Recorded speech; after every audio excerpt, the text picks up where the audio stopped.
My name is Maximilian, and in the last 12 months alone, I've coached over 75 high-level business leaders from the Big Four consultancies at just 24 years old, while staying physically sharp enough to train with the most dangerous fighters and travel all across the world all at the same time. And people always ask me how I'm disciplined enough to do all of this, but the genuine answer is, I'm not any more disciplined than you. I just know some very powerful techniques that I learned back when I was studying psychology at one of the 10 best universities for it worldwide. So this is what allowed me to trick my brain into actually liking what most people have to force themselves to do. Because in all the people around me, I see the exact same sequence of 4 psychological illusions. But once you know how to break out of each phase, everything changes. So I'm going to give you 4 techniques that are the exact antidotes to each of the stages so you can break out of your stage right now. And we'll go from the least to the most advanced phases. But 99% of people fall under these 3 categories. They think they lack time, motivation, or discipline. So let's jump into the first. You think you lack time,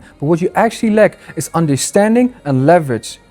Either one, you literally have an information gap, like you don't know how to achieve your goal in the most minimal time possible. So you're a business leader and you want to become physically sharp, and you go to the gym 3-4 times a week because you're unaware that you could get the same benefits or even greater ones by just spending 1 or 2 hours a week fighting. Then it's literally a lack of information that keeps you pursuing the wrong approach. Or if you knew that 2 hours of striking beats 10 hours in the gym, and you're still unable to free up those 2 hours a week, then it's literally a problem of leverage. You have not yet architected your life in a way that allows the structure to take 1 or 2 hours of work. And that's the core problem here. Because matter of fact is, there's gonna be a more successful person out there right now who's not making the same compromises that you're making. And if you don't believe that, simply look at the guys I work with on my Instagram page in the pinned reels. Go check it out right now. Because you need to know what's possible in order to work towards that. Because you need to break that limiting belief that this compromise that you're making is just the structural consequences of your lifestyle. Otherwise, you can never escape it. And once you've realized that, now you have 2 parameters that you can attack in your life whenever you think you lack time. You either need to inform yourself to lower the barrier of entry so you can go pursue whatever you want to pursue for the sake of yourself without taking so much time off work, or you need to make more time available by reflecting critically what will be higher leverage activities to work on. How can I architect a structure in my life that allows for more time off work? Now the bottom line with all of this is what you're subconsciously doing, because the locus of control that you have right now is shifting from external, I need time, to I'm actively creating life. It's an internal locus of control. Because at the end of the day, as long as you think you're not in control of your schedule, you'll just let your schedule happen to you. You outsource the responsibility for structuring your life. Now the second group of people actively builds on their first one, because even if you know you have time available, as long as you think you're missing motivation, you will never get up and pursue whatever you want to be disciplined in. So here we need to break down where that lack of motivation comes from, because at the root of a lack of motivation, at the very root, is just a lack of stakes. You lack an understanding of the consequences of your choices right now, because either you're not aware of it or you choose to look past it. And the way to get out of this is by creating cognitive dissonance. And this is the single most powerful psychological concept that I urge you to take away from this video. It's literally everywhere. People use it in sales, people use it in coaching, people use it in therapy. It's everywhere because it works. So cognitive dissonance, simplified, is the internal friction that you feel by contrasting your identity and your behavior, because your identity is a super established and reinforced concept that you grew and developed over the whole span of your life. It's the way you see yourself, the way you look at yourself, what you think you are and what you think you are not. I am, and if you contrast your own perception of yourself and look at your actions and see if they feed into that identity or if they contrast against it, this creates internal discomfort. And people hate this feeling of discomfort. They want to resolve it ASAP. So it's a massive, massive driver of behavior change. Now say you think of yourself as a standout man, as a above average, as someone who stands by their principles, who doesn't compromise on what's important to them. But then you contrast this with all of the behaviors that don't contribute this. Skipping the gym, letting your schedule take the better of you, saying you have low motivation, being in a mental headspace where you don't execute regardless of the circumstances and regardless of the environment.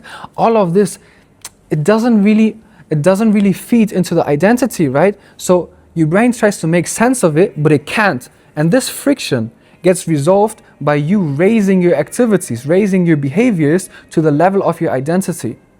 And that's when you don't lack motivation anymore, because the stakes are, if I keep doing this behavior, which is at a lower level frequency than my internal self view, then I have more friction. The stakes are, you have to realize you might not be all of this.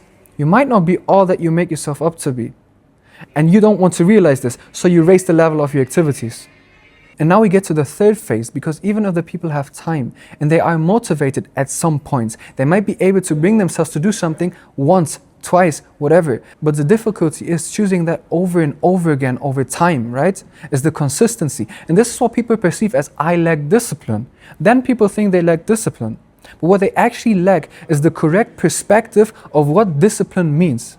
Because discipline doesn't mean forcing yourself to do something that you don't want to do over and over and over again. Go on a 10K run every day and then you're disciplined. But that's not what discipline means. The only understanding that you need to internalize, the only perspective that you need to grow on discipline is, am I choosing disconnection or alignment? Play again on this dimension of identity friction. You have your higher identity and you have your behaviors here, right? You need to have that North Star that you can always look up to and evaluate your decision against. And I know all of this sounds super abstract, so I'm gonna make it very visceral for you. Imagine there are two wood choppers, right? And they two compete against who chops the most trees at the end of the day. And one of them chops blindly, really, hammering the axe into the trees, and he's sweating, pumping, out of breath, and by the end of the day, he looks over to the other guy, and the other guy has fallen more trees. How is that possible? So he asks the other woodchopper, what did you do? And that woodchopper says, well, you were hammering against your tree the whole time. Every hour I stopped and I sharpened my axe. And once you let that settle, once you take those two wood choppers and always pull yourself out of the current moment, right? Is that third perspective that you need. Pull yourself out the moment, leave the emotional involvement outside, and look from a third person perspective. Which wood chopper are you right now? Are you constantly working because you have that underlying thought, by working more, you get more successful, you achieve more? Or are you that wood chopper that's executing, calculated and precise? Are you playing smart? Or are you trying to play by effort? Because a simple commitment to a lot of effort is not going to bring you towards your goals. And especially as a businessman, you will have learned that. And business works the same way. Effort doesn't scale, smart move scales, playing by IQ scales. So why aren't you doing it here? And once you realize this, you don't lack discipline anymore, you lack perspective. So once you know that, I need you to find a reminder that really snaps you out of your day-to-day operation and allows you to take that step back and allows you to look at it from a clearer perspective. And this in turn makes discipline easier, because sometimes you need to rest. Sometimes the smartest move is to work. The point is choosing smartly, and choosing smartly not once, but always. And now once you understand all of this, this is where we get to the most sophisticated stage, because some people, there are people out there, when even if they have time, even if they have motivation, even if they have the new perspective on discipline installed, they simply lack urgency because they convince themselves they're better off than they actually are, or they convince themselves it's too late for them to get where they want to be. It's just physically impossible anymore. Train's gone, you missed it. So the key to this stage is to remove any kind of subjectivity that can sugarcoat you when you're judging your status quo. You need drastic objective confrontation, because this way you can't minimize. Subjectivity kills all your urgency because you keep minimizing how bad the situation is right now. Do something that really gets you to your limits. And sometimes you're going to notice the limits are approaching way faster than you would like them to approach. I've seen cases of people who I literally get out of breath within 1 minute, even though they think they're still somewhat physically fit because they take care of themselves a little bit. Go to a fighting gym, go spar the average person around there, and you're gonna see how many men have a physical advantage above and beyond you that might not even look like it. But because you never confronted, you would never say you're not better off than them. And once you're able to confront yourself, you have the urgency to install all of the other 3 points. So you have time available, you have motivation, you have a new perspective on discipline, and you know how to create the urgency to actually put all of this into practice.